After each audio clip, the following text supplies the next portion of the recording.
Today I've been researching Victorian slang from this book here, which was published in 1909. And as well as being racist and sexist and homophobic and just about everything else that you'd expect from the Victorians, it can occasionally be quite sweet and wholesome too. So I thought I'd share some of my favourites from today. Feel free to adapt and use them in your own language in day-to-day life.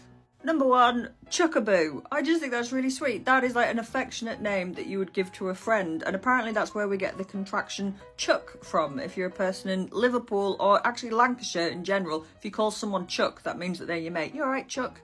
Most of the slang featured in this book is actually from London, and I'm really loath to attempt to do a London accent because it's quite a tricky one to do. But I guess that one would be more like, you alright, chuckaboo? And I don't know why I like this one so much, but if you were going to describe someone today that we might describe as being an absolute unit, in the 19th century you would describe them as a double-breasted water butt smasher. Which doesn't exactly roll off the tongue, but it definitely conveys the size of the person. Right up at the top there, not on borrowing terms, which was a very polite way to say that you don't get on with your neighbours. No, we are not on borrowing terms, I'm afraid. And then 2 down from that one. Not today, Baker. That apparently is what you would say if you were a woman and there was a guy hitting on you and you just weren't interested. Apparently, you'd just go, not today, Baker. And then everybody would fall about laughing because sexual harassment is so funny. So you could string them together. You could say, not today, Baker. We are not on borrowing terms. This one's just fucking weird. Please, mother, open the door. And they've actually given musical instructions here because you're supposed to sing it. This is expressed admiration of a passing girl, always said in a high monotone, except the door bit, which is uttered in a minor key. They think that street harassment is hilarious, by the way, the Victorians.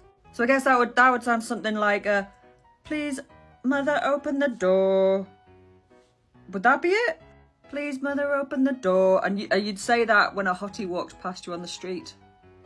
Fucking weirdos. Rumourmongers I've included because occasionally I see people saying, you get cheesemongers and ironmongers, but why don't you get any other mongers? Well, for the Victorians, you could put monger on the end of anything for comedic effect.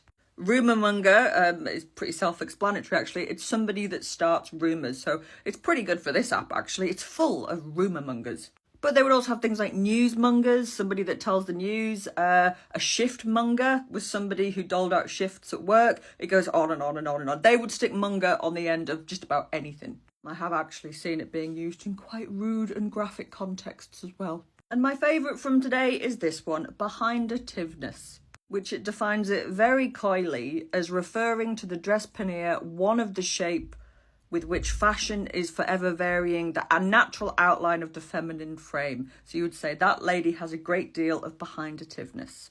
In other words, she has a rather lovely bottom. So there you go. That is some Victorian slang that you can use in your everyday life. But don't be harassing people in the street. Don't be that authentic. Or if you do, fully expect them to shout back, none today, Baker, and then possibly kick you in the teeth.